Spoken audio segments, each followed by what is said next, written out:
तो हेलो दोस्तों, स्वागत है आप सभी का साक्षी टेक्निकल क्लासेज में। तो दोस्तों आज हम इन्वर्स ट्रिगोनोमेट्री का जो है कि एक्सरसाइज 2.1 को सॉल्व करेंगे, ठीक है ना। तो दोस्तों ये जो एक्सरसाइज है बहुत ही आसान है दोस्तों, आपको घबराने की कोई ज़रूरत नहीं है। आप वीडियो को देखें एंड तक, आपको जो है कि बिल्कुल समझ में आ जाएगा, ठीक है ना। तो दोस्तों यहाँ पे क्या बोला जा रहा है क्वेश्चन में, find the principal value of the following. तो दोस्तों क्वेश्चन स्टार्ट कर बनाने से पहले हम आपको कुछ मतलब बता देते हैं, ठीक है ना। तो आप जब बुक उलटिएगा ना तो बुक के पीछे वाले पेज में आपको इस तरह का टेबल दिखेगा, ठीक है ना। तो ये टेबल जो है कि इसमें जो है कि डोमेन एंड रेंज दिया हुआ है, ठीक है ना, प्रिंसिपल वैल्यू, ठीक है। तो साइन इनवर्स एक्स, जैसे ट्रिगोनोमेट्री का फंक्शन कितना होता है, 6 होता है, ठीक ना, 6 ठो। तो इसमें जो है कि साइन इनवर्स एक्स का जो है कि क्या हो जाएगा दोस्तों, इसका रेंज कहाँ से कहाँ तक रहता है। तो साइन इनवर्स का जो है कि -π/2 से लेकर π/2 रहता है, और जो है कि कॉस का 0 से पाई रहता है, कॉसेक का इसी तरह से दिया हुआ है, ठीक है। तो आप इसको जो है कि अच्छी तरीके से देख लीजिएगा, ठीक है ना। तो उसके बाद हम मेरा नेक्स्ट देखना है। तो नेक्स्ट जब देखिएगा तो यहाँ पे कुछ पॉइंट नोट करके दिया हुआ है कि sine inverse x solve not be confuse with sine x inverse, in fact sine inverse x बराबर इतना। तो दोस्तों इसमें बोला जा रहा है कि आपको कंफ्यूज नहीं करना है, ठीक ना। तो इसमें साइन इनवर्स एक्स को जो है दोस्तों 1/sin x तो लिख सकते हैं, तो बिल्कुल लिख सकते हैं। मान लीजिए कि अब साइन 1/sin x को इस फॉर्म में लिखना है, तो साइन x को ऊपर ले जाइएगा तो साइन माइनस में 1 हो जाएगा ना इन्वर्स में। तो उसी तरीके से है कि आपको ये पॉइंट आपको इसमें बहुत यूज पड़ेगा, ठीक है ना। तो यहाँ पे देखिए फाइंड द प्रिंसिपल वैल्यू। तो इसमें दोस्तों कि हम कुछ टेबल यहाँ पे आपको दिखा दे रहे हैं, ठीक है ना। तो आप इसको या तो स्क्रीनशॉट ले लीजिए, ठीक है। तो इसमें बोला जा रहा है कि यहाँ पे सारा फंक्शन आपको, ये तो 10th क्लास में आप अच्छी तरीके से पढ़ लिए होंगे, तो आपको दिक्कत नहीं होना चाहिए। अगर नहीं भी याद है तो आप याद इसको कर लीजिए, ठीक है ना। तो दोस्तों इसमें जो है कि मेनली क्या है कि साइन हो गया, कॉस हो गया, टेन हो गया, ठीक है। तो इसमें क्या करना है कि किस तरह से आप इसको लिखिएगा, ठीक है ना। तो वहां पूछ देगा कि साइन π/2, तो साइन π/2 का वैल्यू हमको बताइए, ठीक है ना। तो आप किस तरह से निकालिएगा, तो साइन π/2 का वैल्यू जो निकालने के लिए बोलेगा, तो आप जो है कि पाई का मान जानते हैं ना कि ये 180 डिग्री होता है, ठीक है। तो 180/2 कर देंगे तो 90 हो जाएगा, ठीक है। तो साइन 90 डिग्री का मान कितना होता है, तो साइन 90 डिग्री का मान 1/2 होता है, ठीक है ना। साइन 90 डिग्री का मान, सॉरी यहाँ पे जो है कि 1 ही होगा, ठीक है ना।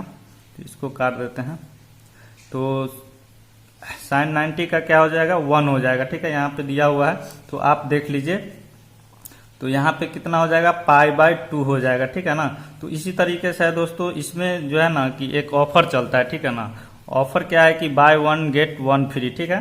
तो इसमें जो है कि आपको जब एक को याद कीजिएगा तो एक ऑटोमेटिक ही आपको याद हो जाएगा, ठीक है। बस उसको उल्टा रिवर्स कर देना है, ठीक है ना।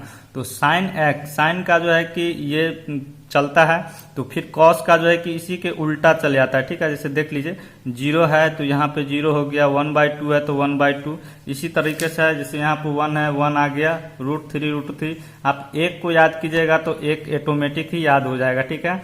तो 10 का जो है कि किससे रिलेशन रहता है, तो कॉट से रिलेशन रहता है, ठीक है ना। तो इसका भी मतलब ठीक अपोजिट हो जाता है, ठीक है। तो इसी तरह से कॉसेक और सेक का भी ये इसी तरह से चलता है, ठीक है ना। तो ये आप अच्छी तरीके से देख लीजिएगा, ये बहुत मतलब हेल्प मिलेगा आपको बनाने में। तो चलिए बिना देरी किए हुए अब क्वेश्चन को बनाना स्टार्ट करते हैं, ठीक है।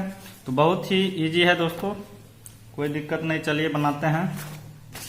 तो यहाँ पे हम लिख लेते हैं एक्सरसाइज इन्वर्स ट्रिगोनोमेट्री का एक्सरसाइज 2.1 है, ठीक है। एक्सरसाइज 2.1। तो यहाँ पे हो गया है, क्वेश्चन क्या है, साइन इनवर्स -1/2, ठीक है। तो चलिए क्वेश्चन को लिख लेते हैं, साइन इनवर्स -1/2 है, ठीक है। इस तरीके से आपका क्वेश्चन दिया हुआ है।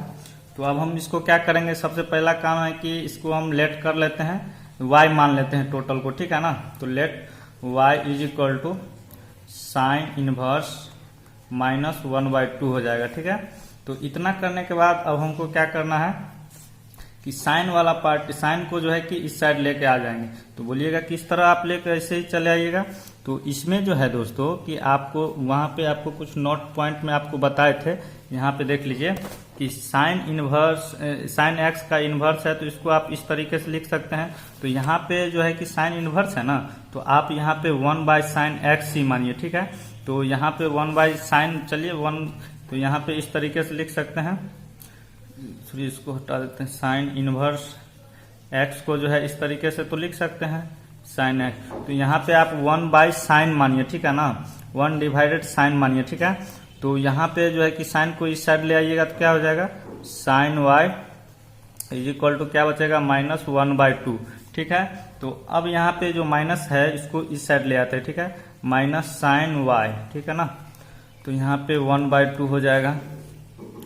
तो अब हमको क्या करना है दोस्तों, तो साइन 1/2 जो है, साइन y का वैल्यू 1/2 है तो कितना हो जाएगा, तो साइन 1/2, तो साइन 1/2 का वैल्यू कितना है, π/6, ठीक है ना। तो ये π/6 में ही आता है कॉलम में, तो π/6 दे देंगे। तो यहाँ पे जो है क्या हो जाएगा, -sin y is equal to π/6 हो जाएगा, ठीक है ना। तो चलिए अब देखते हैं। तो अब ये माइनस वाला जो है कि इसको इधर ले आइए, ठीक है। तो साइन y -π/6, तो इसको हम ब्रैकेट के अंदर ही रख देते हैं, माइनस, ये माइनस हो गया।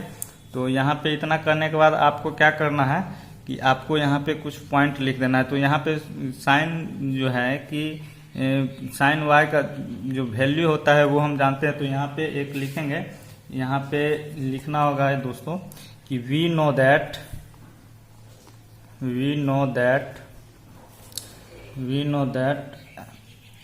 the range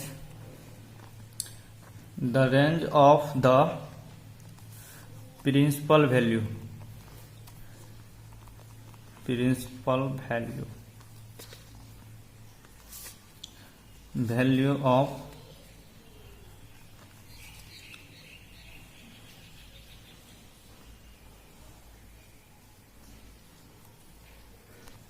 ऑफ ये ऑफ काट देते हैं, प्रिंसिपल वैल्यू ब्रांच ऑफ, ठीक है। तो branch of sine inverse x का दोस्तों कितना होता है, तो साइन इनवर्स x का जो है कि यहाँ पे -π/2 से लेकर के π/2 तक होता है। तो इसमें यहाँ पे दिया हुआ है दोस्तों टेबल में, आप इसको देख लीजिएगा, ठीक है ना। तो चलिए यहाँ पे इतना करने के बाद दोस्तों ये तो हो गया -π/2 से π/2 तक का, ठीक है ना। तो आपको इसी में क्या करना है कि यहाँ पे जो है कि साइन y का वैल्यू कितना होता है, तो साइन -π/6 है, ठीक ना। तो यहाँ पे आप टेबल देखिएगा तो साइन -π/6 है, तो इसका π/6 का कितना है, 1/2, ठीक है। तो यहाँ पे जो है कि क्या हो जाएगा, तो चलिए यहाँ पे ये हाँ -π/6 है, ठीक है। इसको जो है काट देते हैं, तो साइन y हो गया। तो साइन y जैसे है तो इसको जो है कि क्या करते हैं कि y माने है ना, तो -π/6 को ये साइड बराबर के साइड ले आते हैं, तो क्या हो जाएगा -π/6, ठीक है, इज इक्वल टू क्या हो जाएगा, तो साइन -π/6 का वैल्यू कितना होता है दोस्तों, तो π/6 का 1/2। तो यहाँ पे आपको सिंपली क्या करना है, माइनस है तो -1/2 हो जाएगा, ठीक है। तो इसी तरीके से अब यहाँ पे आपको क्या लिख देना है, कुछ पॉइंट, तो the principal value of sine inverse -1/2, question लिख दिए यहाँ पे। इसका जो है कि प्रिंसिपल वैल्यू कितना हो जाएगा दोस्तों, तो इज, यहाँ पे लिखेंगे साइन इनवर्स इतना इज, उसके बाद क्या करना है कि कितना आया है, -π/2। तो यहाँ पे जो है कि इज जो है कि क्या लिख देना है, -π/6, ठीक है। तो चलिए ये क्वेश्चन सॉल्व हो चुका है, तो आप देख लीजिए। तो चलिए अब नेक्स्ट पेज ले लेते हैं, क्वेश्चन नंबर 2 की ओर चलते हैं। तो क्वेश्चन नंबर 2 क्या बोला जा रहा है, चलिए आप जल्दी जल्दी बनाते हैं। तो कॉस इनवर्स √3/2 हो जाएगा। ठीक है, तो चलिए ये क्वेश्चन है, तो इसको फिर से हम लेट कर लेते हैं। y = cos इनवर्स √3/2 हो जाएगा। तो अब इसी तरह से फिर से cos को इस साइड ले आते हैं, तो cos y = क्या हो जाएगा, √3/2। ठीक है, तो अब हमको यहाँ पे क्या करना है, तो cos यहाँ पे टेबल फिर से देखना होगा। तो cos जो है कि √3/2 है, तो √3/2 किस कॉलम में है, तो π/6 के कॉलम में है। ठीक है ना, तो चलिए π/6 अब लिख लेते हैं।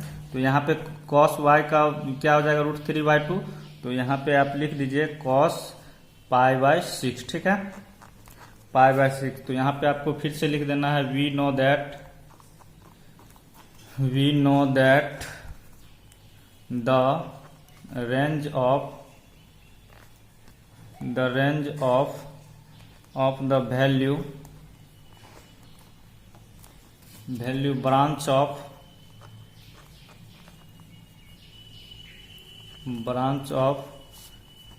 cos इनवर्स का कितना हो जाएगा दोस्तों, तो 0 से पाई तक होगा। ठीक है ना, तो 0 से पाई तक, हाँ 0 से पाई तक ही है। ठीक है, तो 0 से पाई तक। ठीक है, उसके बाद फिर हमको लिखना है, यहाँ पे आपको कुछ पॉइंट लिख देना है। cos π/6 बराबर कितना हो जाता है दोस्तों, फॉर्मूला में आप देख लीजिए √3/2। ठीक है, तो इसका फिर से एक पॉइंट लिखेंगे, principal value of cos inverse √3/2। ठीक है, इस तरीके से लिखना है। तो cos √3/2 का वैल्यू कितना हो जाएगा, तो यहाँ पे जो है कि π/6 हो जाएगा। ठीक है, तो π/6 हो जाएगा। ठीक है, तो चलिए ये भी क्वेश्चन आपका सॉल्व हो चुका है। तो अब क्वेश्चन नंबर 3 की ओर चलते हैं। तो क्वेश्चन नंबर 3 क्या बोला जा रहा है कि cosec इनवर्स 2। तो क्वेश्चन लिख लेते हैं cosec इनवर्स 2। ठीक है, तो फिर से इसको लेट कर लेते हैं, y = cosec इनवर्स 2 है। ठीक है, इसको वैसे लिख लिए हैं। तो अब हमको इसमें क्या करना होगा, बहुत गर्मी है दोस्तों, हाल खराब कर दे रहा है। cosec इनवर्स 2 हो गया। तो यहाँ पे अब हमको क्या करना है, cosec को फिर से इधर इस साइड ले आते हैं, तो cosec y हो जाएगा, और इधर क्या बचेगा, इसको इधर 2 बचेगा। तो cosec 2 किस में आता है, तो cosec 2, तो cosec का लाइन में देखेंगे तो 2 तो π/6 में जाता है। ठीक है ना, तो यहाँ पे जो है cosec 2 का क्या हो जाएगा, डायरेक्ट लिखते हैं cosec बराबर π/2 का कितना है, π/6 है। ठीक है, तो यहाँ पे π/6 लिख दिए हैं। तो अब फिर से वही लिखना है, तो we know that the range of तो we know that, तो यहाँ पे चलिए हम क्या करते हैं, इसको छोड़ देते हैं, आप लिख लीजिएगा। तो यहाँ पे डायरेक्ट लिखते हैं cosec 0 से, सॉरी यहाँ पे cosec का क्या हो जाएगा, तो cosec का हो जाएगा -π/2 से π/2 तक। ठीक है, तो आप इसको देख लीजिएगा। तो अब जो है कि यहाँ पे क्या करना होगा, cosec 2 था ना, हाँ, तो अब हमको क्या करना है, cos π/6, तो इसका प्रिंसिपल वैल्यू कितना हो जाएगा, principal value of cosec inverse 2 का कितना हो जाएगा दोस्तों, तो यहाँ पे जो है कि π/6, तो इसका π/6 हो जाएगा। तो अब हमको यहाँ पे क्या करना है, cosec इनवर्स 2 π/6। ठीक है, तो अब हमको यहाँ पे क्या करना होगा कि एक cos π/6। ठीक है, तो 2 है, तो यहाँ पे π/6 कर देंगे, उसके बाद इधर 2 कर देंगे। ठीक है, तो ये आपका आंसर बन चुका है। ठीक है, तो इसी तरीके से दोस्तों आप बनाइए, बहुत ही इजी है। ठीक है ना, तो चलिए अब नेक्स्ट पेज ले लेते हैं, नेक्स्ट क्वेश्चन भी बनाते हैं। तो क्वेश्चन नंबर 4 क्या बोला जा रहा है दोस्तों, क्वेश्चन नंबर 4, tan माइनस में √3 है, ठीक है। तो कोई बात नहीं, इसको फिर से हम क्या करेंगे, लेट कर लेंगे। y is equal to tan inverse minus में √3। उसके बाद इसको फिर से वही प्रक्रिया करना है, तो 10 को इधर ले आइए, तो 10y इज इक्वल टू क्या हो जाएगा, माइनस √3, ठीक है ना। तो यहाँ पे माइनस √3 हो जाएगा। तो अब फिर से माइनस को ये साइड ले आइए, तो 10 हो गया। तो 10 और इसको √3 लिख दीजिए डायरेक्ट, सॉरी यहाँ पे 10, हाँ 10y हो जाएगा √3। तो 10 √3 का वैल्यू कितना हो जाएगा दोस्तों, तो 10 √3 का 10 हो गया √3 की इसमें आता है किस कॉलम में, तो 60 में, यानी π/3 हो जाएगा, ठीक है ना। तो यहाँ पे हम π/3 लिख देते हैं। उसके बाद फिर से लिखना है वही बात, वी नो दैट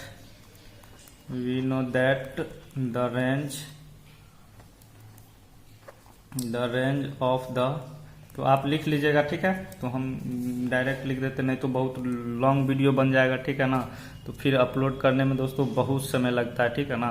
तो आप क्या करें दोस्तों, आपके लिए इतना मेहनत करते हैं तो आपका भी फर्ज है कि आप इस चैनल को सब्सक्राइब जरूर कर दें, ठीक है। एक वीडियो बनाने में, अपलोड करने में जानते हैं दोस्तों कि कम से कम 10 से 10 GB तो लग ही जाता है, ठीक है ना, मैक्सिमम।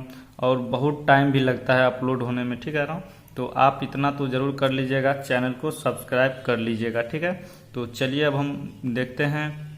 तो यहाँ पे क्या करना है, तो इसका we know that the range of the, ये सब ना लिख दिए हैं। तो इसका जो है कि 10 का कितना तक जाता है रेंज, तो 10 का जो है कि माइनस π/2 से लेकर के π/2 तक जाता है, ठीक है। तो इतना करने के बाद अब 10, ये जो है कि इसको माइनस है तो इसको अंदर ले लेते हैं, माइनस π/3, इस तरह से लिख सकते हैं। तो 10 π/3 का वैल्यू कितना हो जाएगा दोस्तों, तो 10 π/3 का वैल्यू तो जानते हैं कि √3 हो जाएगा। 10 π/3 का, हाँ, तो यहाँ पे इसको हम काट देते हैं, ठीक है। तो यहाँ पे लिखना होगा, लिख देते हैं प्रिंसिपल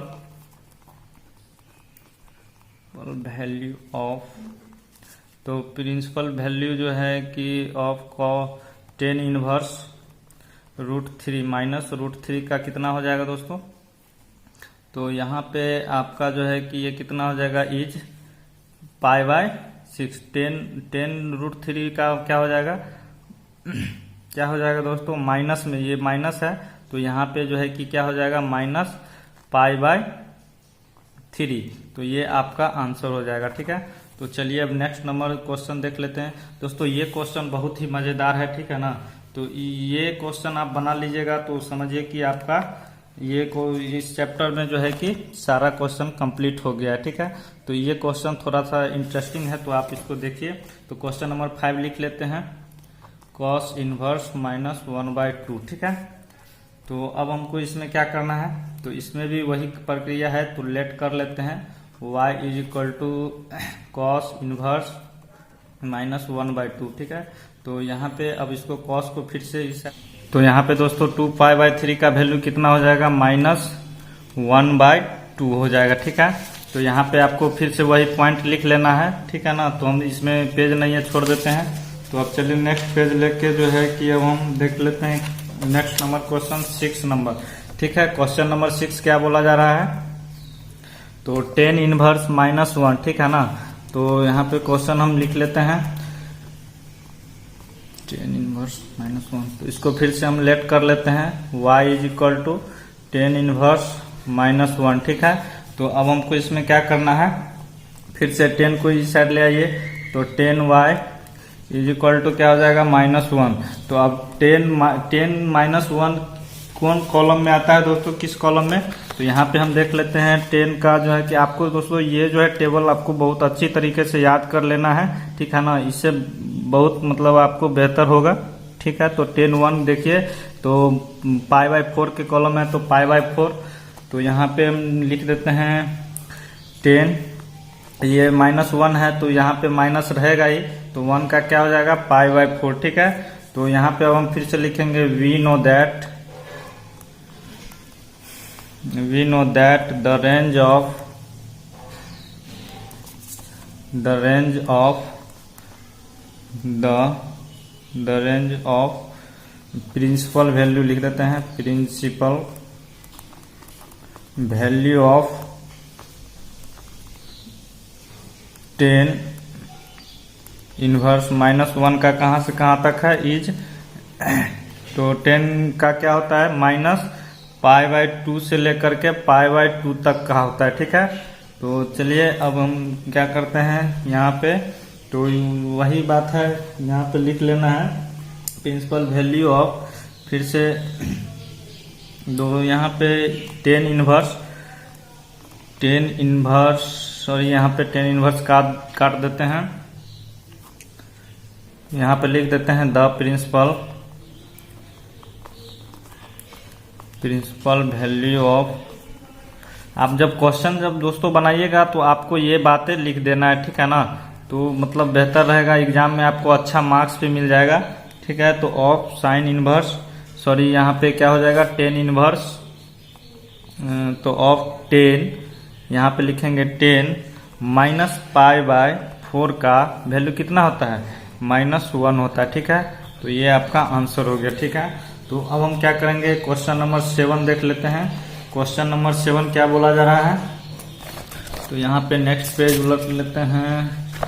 यहाँ पे देख रहे हैं सेक इनवर्स 2/√3 है, तो यहाँ पे हम क्या करते हैं सेक इनवर्स 2/√3। ठीक है,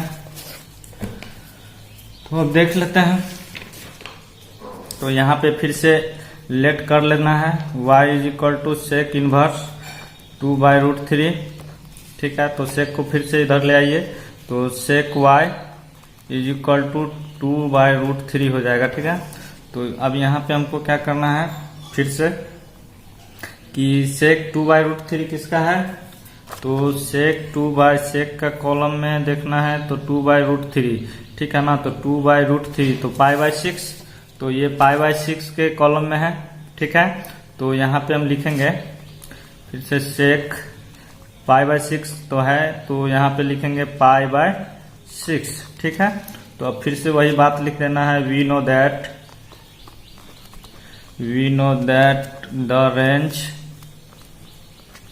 the range of the principal value of सेक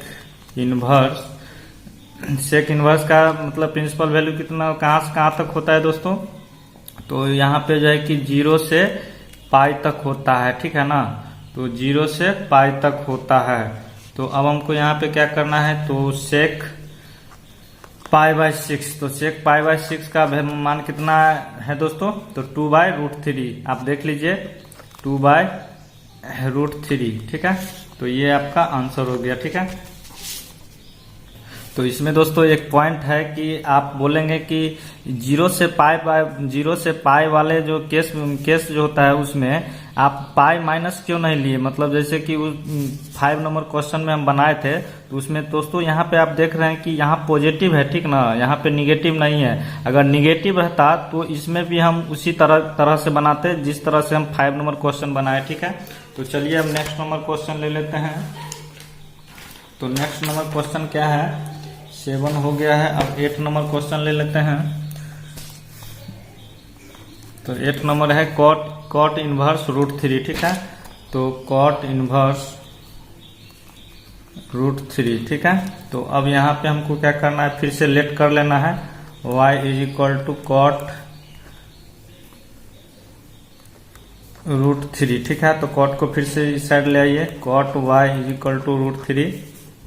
तो अब यहाँ पे हमको क्या करना है कि कॉट √3 किसका है दोस्तों, तो कॉट √3 का मान कितना होता है, मतलब ये कितना हो जाता है, तो ये 30 डिग्री, मतलब कॉट 30 डिग्री का मान क्या होता है √3, तो कॉस 30 डिग्री मतलब क्या हो जाता है, तो π/6। ठीक है ना, तो कॉट, तो यहाँ पे डायरेक्ट लिख देते हैं π/6। ठीक है, तो अब यहाँ पे जो है कि उसी तरीके से लिखना है वी नो दैट, जल्दी लिख लेते हैं दोस्तों ताकि वीडियो बहुत बड़ा ना हो जाए। ठीक है, रेंज ऑफ द प्रिंसिपल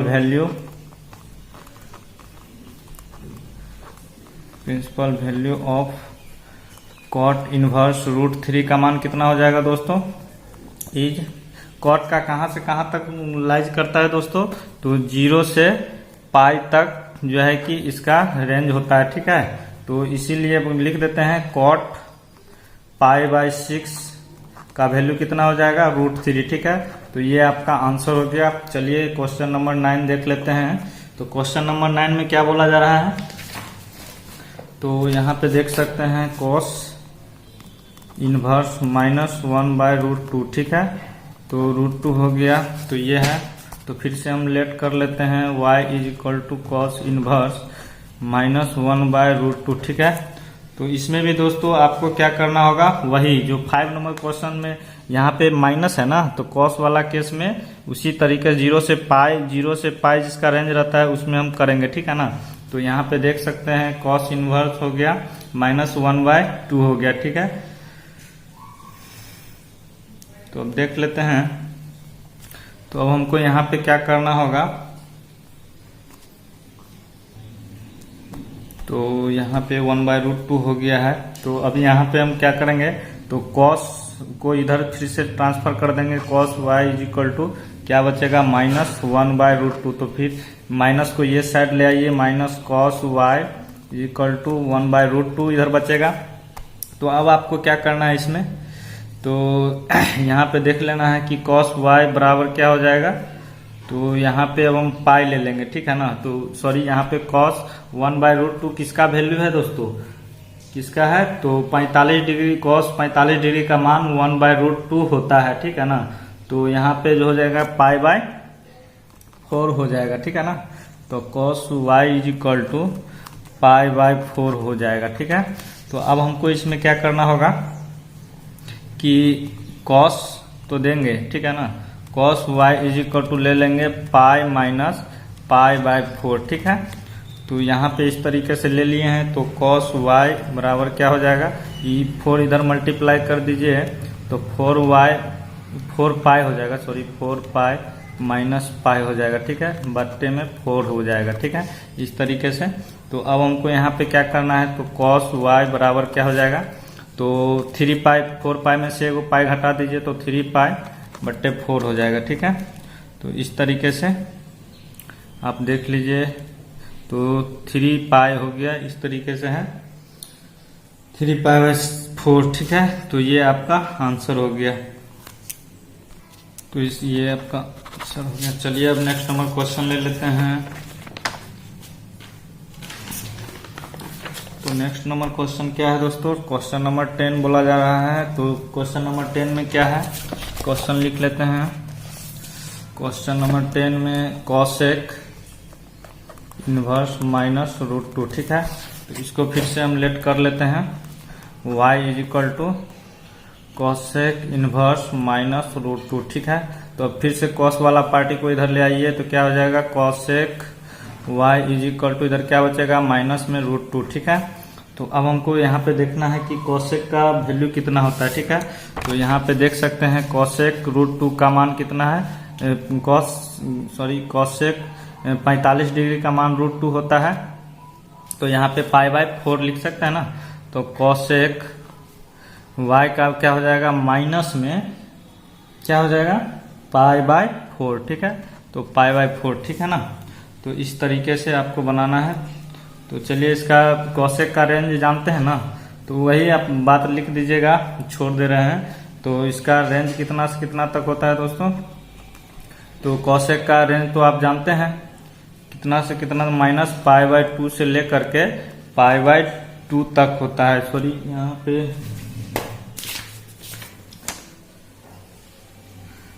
π/2 से लेकर के π/2 तक होता है। तो इसको आप देख लीजिए। तो ये आपका आंसर हो चुका है, ठीक है।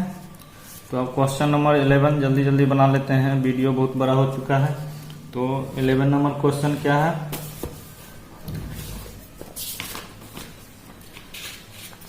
तो यहाँ पे देख सकते हैं दोस्तों 10 तक हमने सॉल्व कर दिया है। तो अब यहाँ पे इस तरह का क्वेश्चन है। तो बहुत ही इजी है, उसी तरीके से बनाना है, आपको घबराने की कोई जरूरत नहीं है।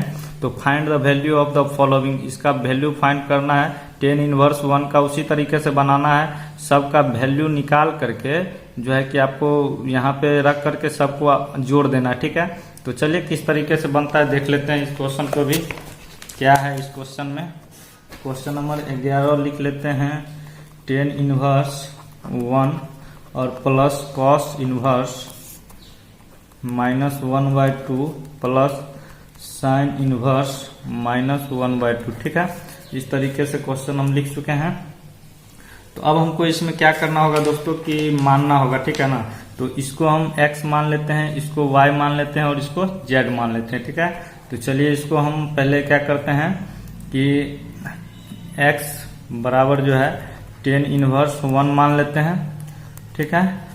और इसको जो है कि इसको पहले x मान लीजिए हैं, इसको अब y, उसके बाद इसको z मान लेंगे, ठीक है। तो अब इसका हम पहले प्रिंसिपल वैल्यू निकाल लेते हैं कितना होता है। तो इसको जो है कि फिर x बराबर 10 इनवर्स है, तो 10 को इस साइड ले आइए। तो 10x इज इक्वल टू क्या बचेगा 1, तो 10 का मान कितना हो जाएगा दोस्तों। तो यहाँ पे 10 तो 10 45 डिग्री का मान 1 होता है, तो π/4। तो ये तो अब आप अच्छी तरीके से समझ रहे होंगे, ठीक है। तो 10 क्या हो जाएगा π/4, ठीक है। तो 10 π/4 का वैल्यू कितना हो जाएगा 1। तो डायरेक्ट हम लिख दिए हैं। तो इसका जो है रेंज कितना तक हो जाएगा दोस्तों। तो इसका रेंज जो है कि -π/2 से लेकर के π/2 तक होगा, ठीक है। तो अब जो है कि इसका प्रिंसिपल वैल्यू जो है कि आप देख लीजिए। तो इसका प्रिंसिपल वैल्यू क्या हो जाएगा, प्रिंसिपल वैल्यू 10 इनवर्स -1 का कितना निकाले हैं π/4, ठीक है। तो यहाँ पे π/4 लिख देना है। तो ये आपका आ गया है। तो अब यहाँ पे हमको क्या करना होगा, तो प्रिंसिपल वैल्यू 10 इनवर्स 1 का π/4 आ चुका है, ठीक है ना। अब हम y वाला ले लेते हैं इसको। तो यहाँ पे अब हम लेट, पहले यहाँ पे नहीं लिखे थे, लेट लिख लीजिएगा, भूल गए हैं। तो यहाँ पे फिर से लेट कर लेंगे। अब x माने थे तो अब इसको y मान लेते, ठीक है। cos इनवर्स -1/2, ठीक है। तो अब इसको हम कर लेते हैं। तो यहाँ पे फिर से cos वाला पार्टी को इधर ले आइए, cos y is equal to -1/2, ठीक है। तो अब यहाँ पे क्या हो जाएगा, cos -1/2 का वैल्यू कितना होता है दोस्तों 1/2 का π/3 हो जाएगा यहाँ पे। तो हम डायरेक्ट लिख देते हैं cos y is equal to, ये माइनस है तो माइनस रहेगा π/3, ठीक है।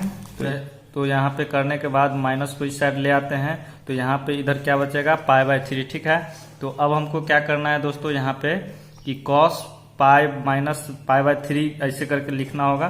तो तब ना माइनस को रिमूव करेंगे, ठीक है। तो cos इज इक्वल टू क्या हो जाएगा π-π/3, ठीक है।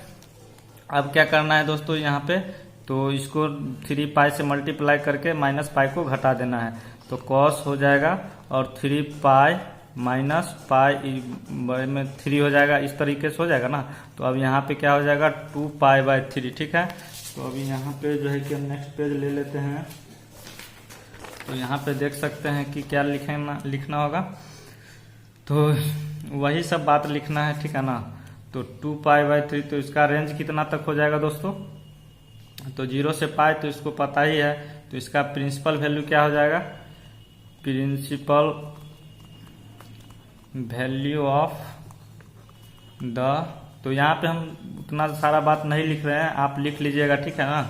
तो यहाँ पे cos इनवर्स जो है -1/2 का वैल्यू कितना आ गया दोस्तों 2π/3 इज 2π/3, ठीक है ना। इस तरीके से तो ये आपका आंसर हो गया, ठीक है।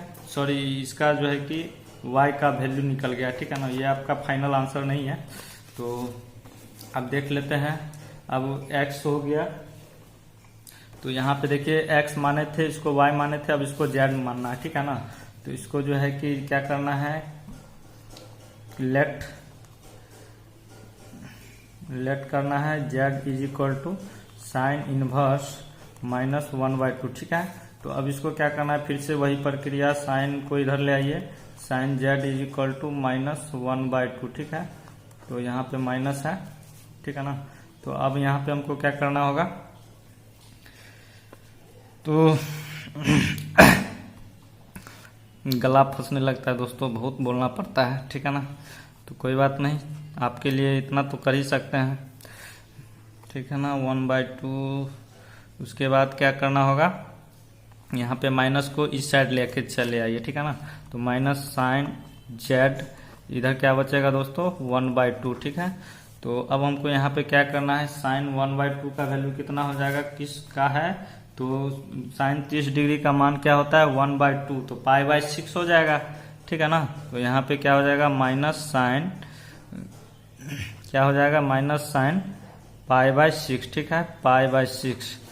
तो अब यहाँ पे क्या करना होगा, आपको यहाँ पे लिख देना है। तो यहाँ पे क्या हो जाएगा दोस्तों, तो हाँ -π/6 इस तरीके से लिख सकते हैं, तो बिल्कुल लिख सकते हैं। तो इसका जो है क्या हो जाएगा, तो इसका जो रेंज होगा, रेंज तो आप जानते ही हैं कि -π/2 से लेकर के π/2 तक होता है, तो आप लिख दीजिए। तो यहाँ पे हम लिख देते हैं -π/2 से लेकर के π/2 तक इसका रेंज होता है, ठीक है ना। अब हमको क्या करना है कि साइन π/6 है, तो इसमें अब हमको थोड़ा सा वही बातिया लिख देना है। बात क्या लिखना है, तो द प्रिंसिपल वैल्यू ऑफ,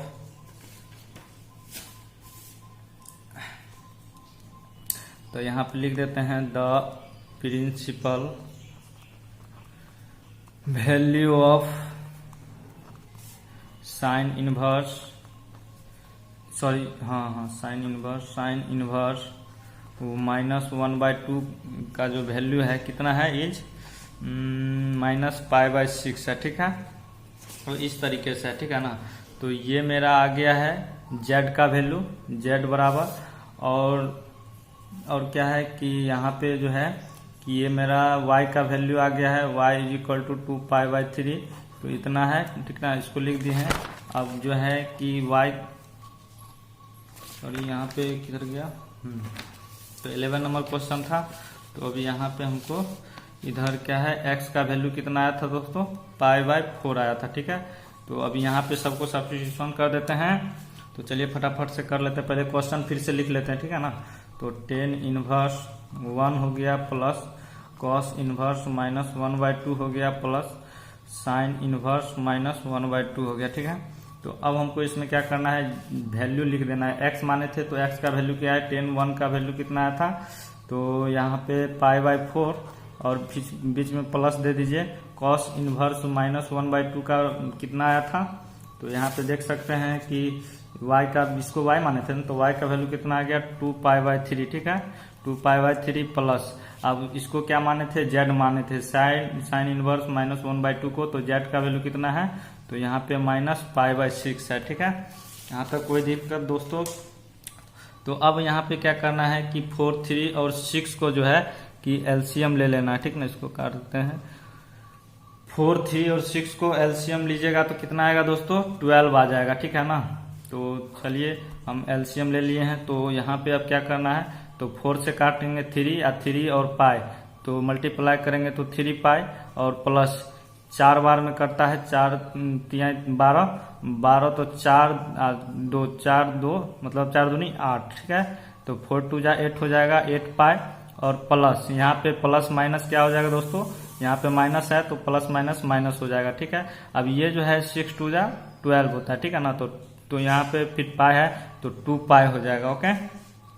तो अब हमको यहाँ पे क्या करना है, सबको देख लेना है, ठीक है। 8 और 3 को जोड़ेंगे, 8π और 3π को, तो 11π हो जाएगा और -2π हो जाएगा, और बेस में क्या हो जाएगा, डिनोमिनेटर में 12 हो जाएगा, ठीक है। तो अब यहाँ पे इसको हम फिर से घटा देंगे, तो घटा देंगे तो कितना हो जाएगा, -9π/12, ठीक है। तो अब काट दीजिए इसको 3 से काट दीजिए, सॉरी यहाँ पे माइनस नहीं होगा, जब यहाँ पे पॉजिटिव आ गया तो हाँ, तो यहाँ पे अब क्या करेंगे, 4 से काट देंगे, ठीक है। तो यहाँ पे 3π हो जाएगा और बट्टे में 4 हो जाएगा, ठीक है। ये आपका आंसर हो गया दोस्तों। चलिए अब नेक्स्ट नंबर क्वेश्चन ले लेते हैं, ठीक है। चलिए अब जल्दी जल्दी में बनाते हैं। क्वेश्चन नंबर कितना है, 11 बन चुका है। अब 12 देख लेते हैं। 11 और 12 बहुत ही इजी है दोस्तों, तो घबराने का कोई ज़रूरत नहीं है। 12 नंबर देख लेते हैं क्या बोला जा रहा है, क्या है इस क्वेश्चन में। Question number 12, cos inverse 1/2 plus 2 sign inverse 1/2 है। ठीक है, इस तरह से क्वेश्चन है। तो अब इसको फिर से वही फंडा है, तो इसको कीजिएगा, ठीक है ना। तो इसको करने के बाद क्या होगा दोस्तों, π/3 आ जाएगा, ठीक है ना। तो चलिए हम कर देते हैं कॉस इनवर्स, लेट मान लेते हैं इसको, let y is equal to, ठीक है। तो कॉस इनवर्स 1/2 हो जाएगा। तो यहाँ पे 1/2 हो जाएगा तो क्या हो जाएगा, तो फिर से कॉस को इस साइड ले आइए, cos y is equal to 1/2, ठीक है ना। तो अब यहाँ पे हमको क्या करना होगा, तो टेबल में देखना होगा कि कॉस 1/2 का वैल्यू कितना है, तो π/3, ठीक है। तो यहाँ पे हम डायरेक्ट लिख देते हैं, इसका वैल्यू जो है π/3 है, ठीक है। तो y का वैल्यू कितना आया है, π/3। तो इसको y मान लेते हैं, अब इसको हम z मान लेते हैं। तो let z is equal to sine, इसको 2 को रहने देते हैं दोस्तों, अभी 2 को नहीं लेना है, ठीक, 2 को नहीं लेना है, साइन इनवर्स 1/2 को ही लेंगे, ठीक है ना। तो साइन इनवर्स 1/2। तो फिर से इसको जो है क्या करेंगे कि साइन को इधर ले आइए, sine z is equal to 1/2 हो जाएगा। उसके बाद यहाँ पे साइन 1/2 का वैल्यू कितना हो जाएगा, तो π/6। तो इसको हम π/6 लिख सकते हैं ना, इतना को बिल्कुल लिख सकते हैं। तो यहाँ पे z का वैल्यू कितना आएगा दोस्तों, π/6, ठीक है। तो अब यहाँ पे हमको क्या करना है, सब्स्टिट्यूशन कर देना है। तो यहाँ पे कॉस को क्या माने थे, तो y माने थे, तो इसके जगह पहले क्वेश्चन लिख लेते हैं फिर से, cos inverse 1/2 plus 2 sign inverse 1/2, ठीक है। तो यहाँ पे कॉस इनवर्स हो गया 1/2। तो यहाँ पे क्या करना है दोस्तों आपको कि x का y का, इसको y माने थे, इसको z माने थे, तो y का वैल्यू कितना है, π/3 लिख दीजिए। उसके बाद प्लस यहाँ पे 2 है तो 2 को लिख दीजिए, और मल्टीप्लाई में है तो साइन इनवर्स, यानी इसको z माने थे तो z का वैल्यू π/6 हो गया, ठीक है। तो अब हमको इसको यहाँ पे थोड़ा सा कर लेना है, प्लस 6 2 जा 12 और ये पाई है, ठीक है ना। तो क्या हो जाएगा, यहाँ सॉरी यहाँ पे हम इसको काट देते हैं, ठीक है, 3। तो यहाँ पे 3 हो जाएगा, तो क्या हो जाएगा π/3। तो यहाँ पे π/3 हो जाए। अब ये दोनों को जो है कि ले लेते हैं, तो बेस सेम है तो ऊपर वाला जो है न्यूमिनेटर को जोड़ देते हैं तो 2π हो जाएगा, और बेस में 3 है तो 3 आ जाएगा। तो इसका ये आंसर हो गया, ठीक है। तो अब दोस्तों क्या है कि ऑब्जेक्टिव है, ठीक है। तो ऑब्जेक्टिव आप खुद से कर लीजिएगा, ठीक है ना। वैसे वीडियो बहुत बड़ा हो चुका है, ठीक है, तो अपलोड करने में थोड़ा बहुत सा टाइम लगेगा। तो हम बता देते हैं इसका बी 13 नंबर क्वेश्चन का जो है कि इसका बी हो जाएगा, ठीक है ना, बी हो जाएगा। और इसको जब आप 14 नंबर क्वेश्चन को कीजिएगा, तो 14 नंबर क्वेश्चन वही है, इसको भी x मान लीजिए, इसको y मान लीजिए। उसके बाद इसको क्या कीजिए कि जो है कि सबको वैसे उसी तरीके से बना दीजिए, सारा सेम ही क्वेश्चन है, आपको घबराने का कोई ज़रूरत नहीं है, आप बनाइए। तो चलिए दोस्तों, आज के लिए बस इतना ही रहने देते हैं, ठीक है। तो दोस्तों जाते जाते एक बात हम बता देते हैं कि आप लोग जो है कि इस चैनल को ज़रूर से ज़रूर सब्सक्राइब कर ले, ठीक है। तो चलिए आज के लिए बस इतना ही, मिलते हैं अगले टॉपिक अगले वीडियो में, ठीक है। तो चलिए बाय।